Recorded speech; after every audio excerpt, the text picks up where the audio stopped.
श्रीमद्भगवद गीता योगेश्वर भगवान कृष्ण की दिव्य संगीतमयी वाणी है।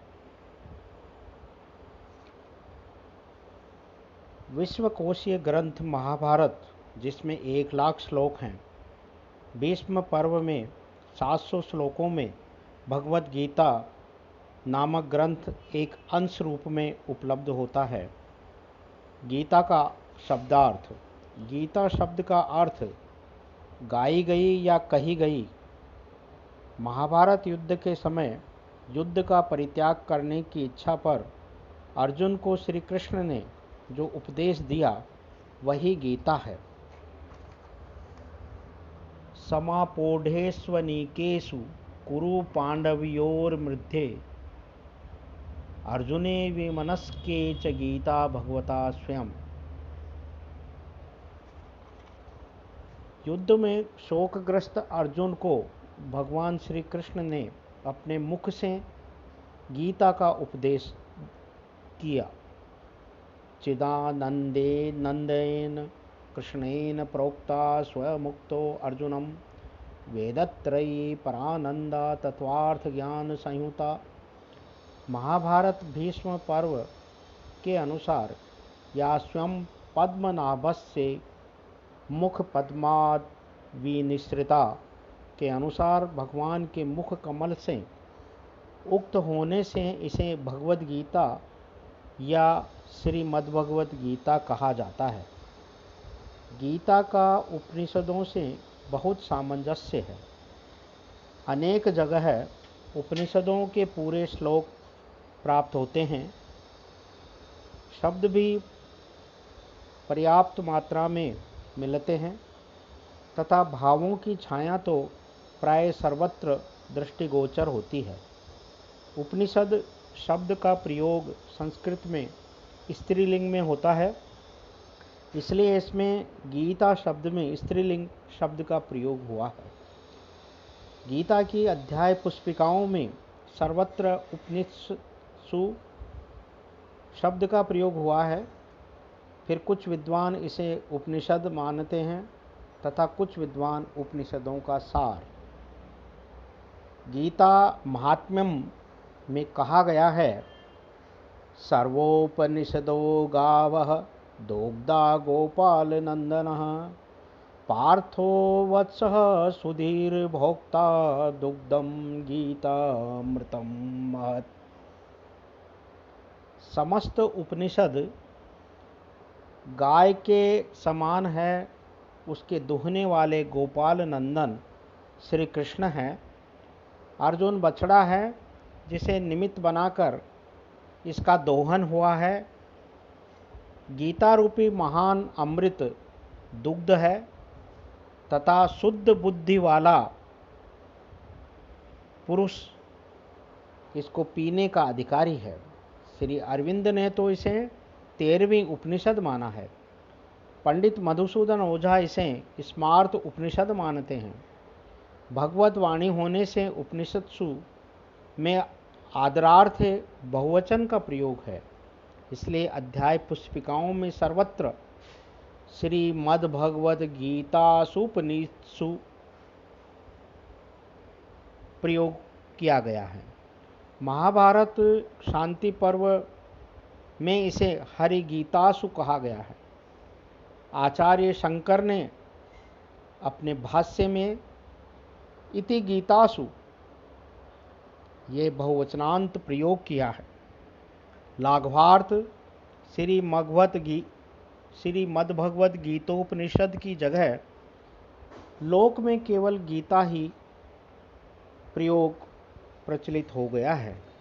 इसे गीता न कहकर भगवद वाक्य या भगवत वचन क्यों नहीं कहा गया है? तो लगता है कि गीता कहने में कोई विशेष अभिप्राय है। इस विषय में द्रष्टव्य है कि गीता के 13वें अध्याय के श्लोक 14वें में कहा गया है, ऋषिभिर्बहुधा गीतं छन्दोभिर्विविधैः पृथक् ब्रह्मसूत्र वेदैश्चैव हेतुमद्भिर्विनिश्चितै। इस ज्ञान का विविध प्रकार की वेद ऋचाओं में गायन किया गया है। ऋषियों के द्वारा अनेक प्रकार से गायन किया गया है। युक्ति युक्त निश्चयात्मक ब्रह्मसूत्र के पदों के द्वारा गायन किया गया है। ऐसा प्रतीत होता है इस श्लोक के क्रियावाचक गीतम शब्द से गीता शब्द व्युत्पन्न किया गया है।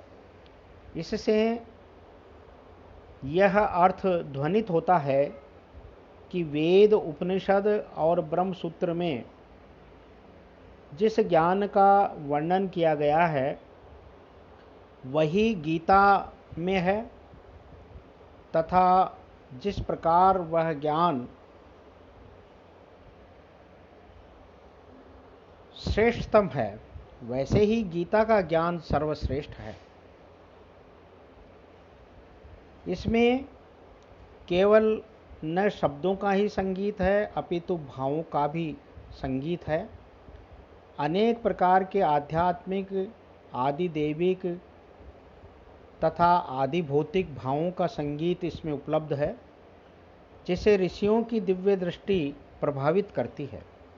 इसमें जीव, प्रकृति, ईश्वर, ज्ञान, कर्म, भक्ति, सांख्य, योग तथा वेदांत संबंधी विविध भावों का विचित्र सामंजस्य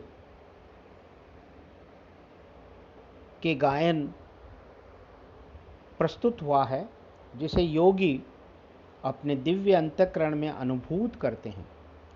वेदव्यास ने भावों के संगीत को शब्दों के संगीत से युक्त कर दिया है, जिससे मणिकांचन संयोग हो गया है। श्री अरविंद ने इसे महासंगीत, द ग्रेट डाइपेशन कहा है। कुछ अन्य विद्वानों ने इसे दिव्य संगीत, सेलेसियकल सॉन्ग कहा है। अतः ये भगवान का परम वाक्य, उक्ति या वचन होने पर भी दिव्य संगीत तथा उपनिषद होने से भगवद गीता कहलाई है। गीता का स्वरूप व विषय भारतीय परंपरा के श्रद्धा व विश्वास के आधार पर गीता के कर्ता भगवान श्री कृष्ण है, पर जिस रूप में गीता उपलब्ध है उस रूप में गीता का प्रणयन श्री कृष्ण ने नहीं किया होगा। कृष्ण के मध्यमा वाक में दिए गए उपनिषदों का संकलन महाभारतकार वेदव्यास ने स्व कवित्व शक्ति के अनुरूप गीता के वर्तमान स्वरूप में किया है। अतः कृष्ण के द्वारा प्रदत्त ज्ञान को काव्य रूप प्रदान करने वाले व्यास हैं।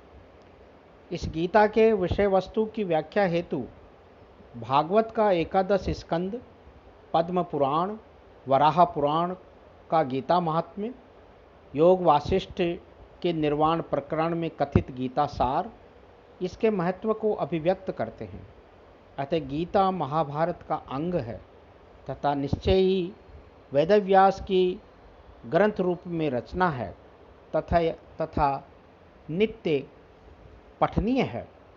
महाभारत के भीष्म पर्व में 25 से 42 अध्याय में प्रोक्त ग्रंथ गीता कहलाता है। इसमें 18 अध्याय तथा 700 श्लोक हैं, जिसमें मानव जीवन के उच्चतम आदर्श और व्यवहार तथा मुक्ति प्राप्ति के उपायों की व्याख्या प्रस्तुत की गई। इस ग्रंथ को संवाद शैली या प्रश्नोत्तर रूप शैली में लिखा गया है। पुराणों में इस तरह की शैली का प्रयोग पर्याप्त रूप में उपलब्ध होता है। अध्यांत पुष्पिकाओं में कृष्णार्जुन संवादे कहा गया है। प्राचीन वैदिक संवाद सूक्तों, ब्रह्मोद्यों चर्चाओं, इतिहास पुराण ग्रंथों तथा बाद के साहित्य ग्रंथों में भी संवाद शैली उपलब्ध है। इस शैली के आश्रयण से नाटकीयता, रोचकता, स्वाभाविकता, सरलता तथा उत्सुकता का पल्लवन होने से अध्येताओं में विशेष रसास्वादन प्राप्त होता है। इसकी शैली के बारे में ई डी प्राइड ने लिखा है कि यह एक नाट्य पद्य काव्य है और इसकी शैली प्लेटो के संवाद डायलॉग ऑफ प्लेटो से मिलती है। संवाद शैली के द्योतनार्थ श्री कृष्ण अर्जुन संवाद कहा गया है। अध्याय के विषय शीर्षक स्पष्ट किए गए हैं तथा अंत में अध्याय की संख्या निर्देश करके समाप्ति द्योतक पद्य लिखे गए हैं।